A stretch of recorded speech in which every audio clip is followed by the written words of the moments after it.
Secret staircase. Oh, I see, right. Afternoon to those of you joining us on the call. We'll do the normal drill and start here in the room, and then we'll come to the Zoom if there's some time at the end. As ever, we've got about 20 minutes with Jonas and Jess from Sky, if you'd like to kick us off. Hi, Jonas, good to see you. You too. What has that Chelsea win done for the team's confidence? I think we were confident going into that game. I think it was nice to see the level we could play at, but I think it's all about what you do with that here now going forward, and you need to be have a lot of humility still with being able to have the standards really high every day in training and when we play, and that's the standard and the demands going forward. It was good to see Alessia Russo get herself on the score sheet. I know when I've spoken to you about her before, you said perhaps she needed a bit more support from the players around her to enable her to do what she does best. Do you feel that's happening now? I think relationship building in football takes time, of course, and it takes time to learn to play together. And I think there are qualities that Alessia already shown very well on the pitch, and there are qualities that she will be able to show here the more time we work together as well. But I think as for a performance on the Sunday, I thought it was a strong performance both off the ball and on the ball from her, and that was very pleasing to see. A few days ago in the Conti Cup midweek, we saw Viv Miedemar make her first start since coming back from an ACL injury. How did she get on? What did you make of her performance? First of all, it was really nice to see her being able to start a football match and being able to play 60 minutes. And as well there, I think you could see both off and on the ball her qualities, and she has reacted well to that as well, which is a really good step in her return to play process. And talking of return to play, any team news, particularly Kim Little, who seemed to come off with a knock against Chelsea? Yeah, so Kim is the question mark basically from the Chelsea game. So we will need to review and assess that, and then we have to see tomorrow. Any other injuries or illnesses to update? No. Thank you. Thank you. Brilliant. Ian, go. Hi, how are you? I'm fine. How are you? Good. After the slow start you had to the season, you feel now that you're probably the team that everyone has to beat if they're going to win this title?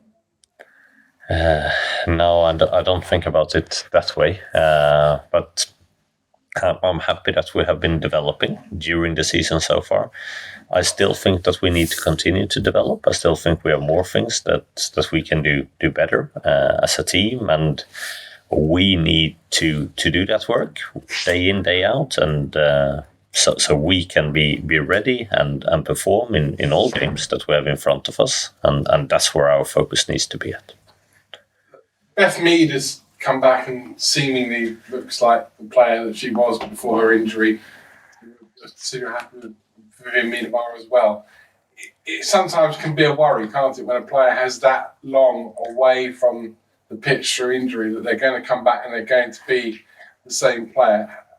Firstly, how worried were you for both those two? And secondly, how relieved are you that it seems, at least on Beth, that she's the player she was? Yeah, worried, I wouldn't say I was, but I have a lot of respect for a return to play after a long-term injury, and to find that level in your game again. And I think there's no human that can step into the same river twice, and that's the same thing for football players, that you will never be the same player again. You will be a different player. And hopefully for the better of it, that you learn from the experiences and you come back stronger. But I think these things will all be managed individually. And while you're saying here with Beth, it's been really nice to see the levels that she has been hitting here lately. But that's from the accumulation of a lot of hard work that she has been doing that has led her to this point. But just as the team needs to develop things, so does Beth need to continue to do, and that needs to be our mindset. And you're going to have a really nice problem soon, aren't you, in terms of when Beth's back full-time, Eidevall's back full-time, and Alessia Russo scoring lots of goals. I mean, nobody likes to be left out of the football team. Yeah, I was thinking about soon. I already think I have those nice problems with both team selection and squad selection. And I think that's how it should be. We were talking about last season where we were too thin in the squad, where in the spring I did not have those problems at all. And I think that was really hurtful for our campaign then. So we're at a much better and stronger place here now, needing to take those decisions. And while that is tough on the individual in the moment, of course, if you're not starting games or if you're not making the squad, it's definitely beneficial for the team and for the football club and for the collective ambition that we have. And last one from me. I always find it, or think it must be quite difficult to play the same team twice, especially within a week, within a few days. You've just played Spurs in one competition. I mean, how difficult is it when you're playing against the same people over and over again?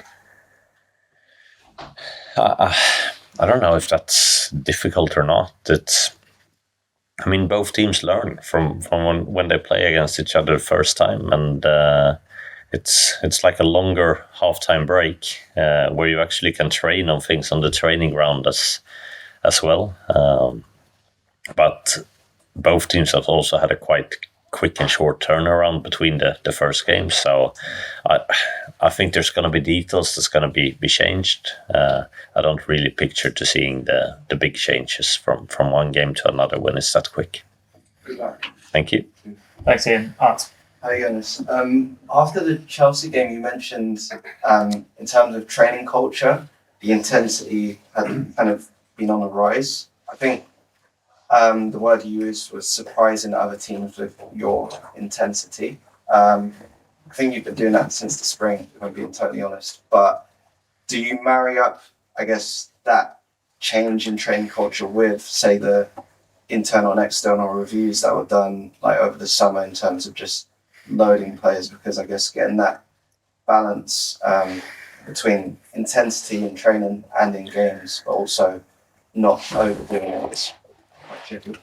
It is. It's a really thin balance, but I think the reality of it is that competition drives intensity. That's one thing. So when you have a squad where there is a lot of competition amongst the spots for, that is going to drive intensity in a good way. So that's one, that's important. Two, it's you don't become that fragile as a squad either. If you would pick up a minor injury, you will still have cover for that. But in a thinner squad, that very quickly goes to a downward spiral that you pick up, and a smaller injury, now you can't afford to pick up another one. So then you load less and you train less, and then you become less able to handle load in the future, and that's not a good spiral to coming in for as a team. You want to do the opposite way, where you are able to train better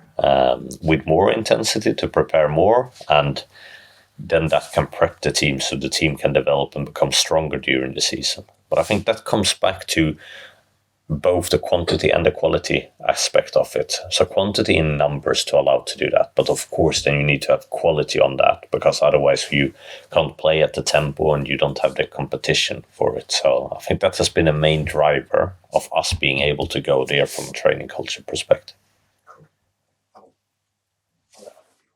Sure. Go ahead.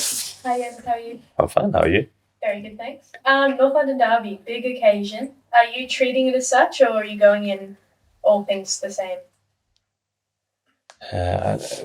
No, we prep the same way for every game. That doesn't mean that we are that we at any times like think that is dull. Like the next game is the most important game, and this is our next game, and this is the most important game for that reason. So that means that 100% of our preparation and focus it goes into this game, and we are really determined and motivated in trying to end this year on as high level as possible, and after that, hopefully, can go to a well-deserved Christmas break.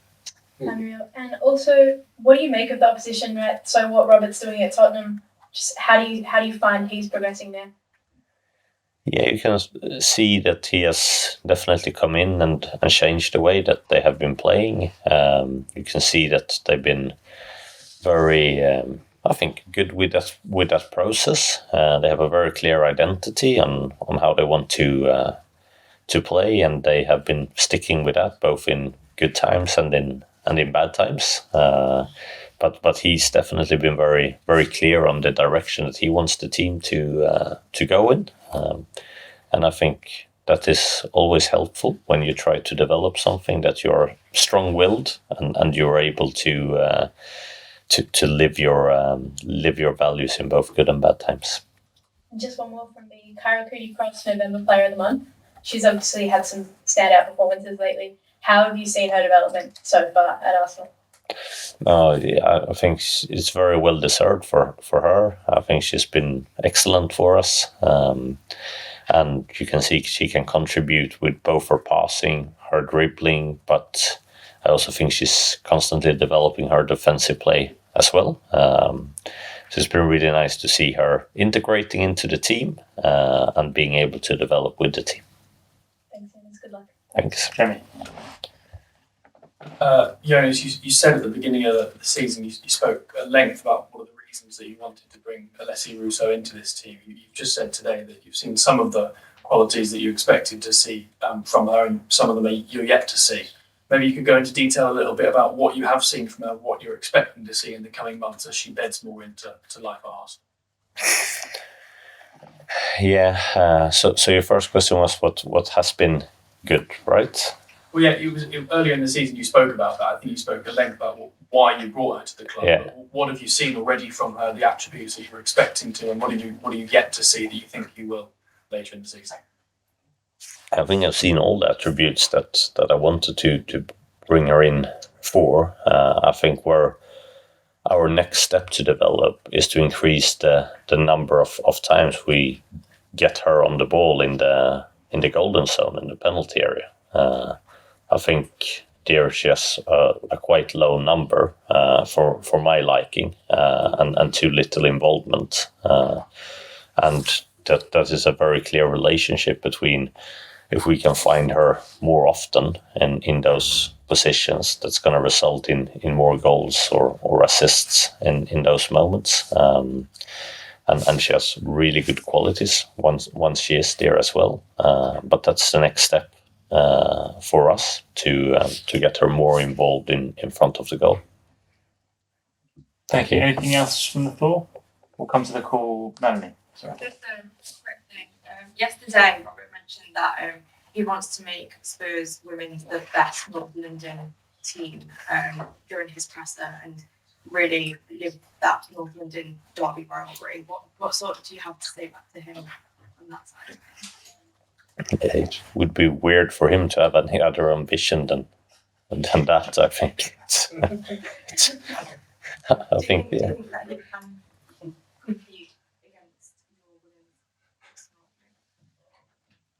Like I said, this WSL here is the most competitive that it's ever been, and any team can beat anyone on any given day if you're not playing up to your standards. And we know we need to be very good tomorrow if we're going to get the result that we want, and that's where we need to focus on. Thanks, Mel. We'll come to the call now. There's a bit of time there. Tim, if you want to go. Yeah, sure. Hi, guys. Just one question from me about the January transfer window. I appreciate there's been a lot of activity, a lot of players coming in the last two windows. I wondered, first of all, whether Arsenal are in the market. I appreciate also there's the squad is full in player registration terms, so I wondered whether, whether Gio going out on loan, anything's developed there, or maybe even someone like Catherine Call who struggled for minutes, whether a loan would be considered for her.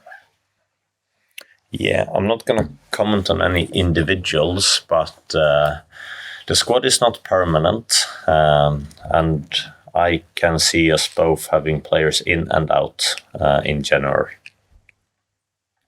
Okay, thank you. Speak tomorrow. Thank you. Thanks, Tim. Asif from Forbes. Oh yeah, this is the first time since you've been in charge that Spurs have chosen to play Arsenal at the Tottenham Stadium. A cup game is one thing, but does that indicate to you that Spurs will have to be braver in their ambitions tomorrow in previous years? No, I don't think about it like that. I think it's great that it's a game that can be played in front of more spectators, and hopefully there comes a lot of people to watch the game tomorrow. I've been there once before in a training match when I've only been here for a couple of weeks, and I know the pitch then was very nice to come and play on. So I think the conditions around should probably be on a really high level. So we look forward to the game. I just wanted to clear up something from last week. There was an incident in the game where Katie McCabe appeared to scrub Frank Kirby. It was missed by the referee, but picked up on social media. But there was a similar incident involving Katie during the World Cup, which was taken out of context. So does it concern you that Katie might be gaining a reputation that might make her a target for opposing players or referees?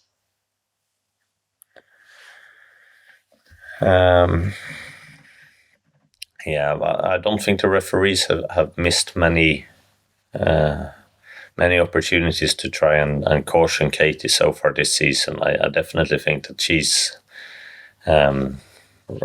refed on a very strict level. If I compare that to other situations, and I think you saw that in the game against Chelsea, there was a lot of situations that that were defined by small margins, and if I look at that and I'm trying to see it in a little bit bigger picture, I feel like, how good was that game without VAR? From my personal point of view, how I would have experienced a football match. Like, there's so many potential stoppages, and I think it goes on both ways for it. And I hope I don't see that too much with my Arsenal glasses on, but I really think there are decisions that could have gone our way that didn't do it, and there are things that could have gone Chelsea's way, but they don't do it. But all in all, I think it quite evens out during the game. But the game flows really, really well because of that we don't need the reviews there. So I just thought that was a nice way to experience a high-level football match. Cheers, Jonas. I see you tomorrow. Thank you. Thanks, Asif. We'll leave it there. Thanks, guys.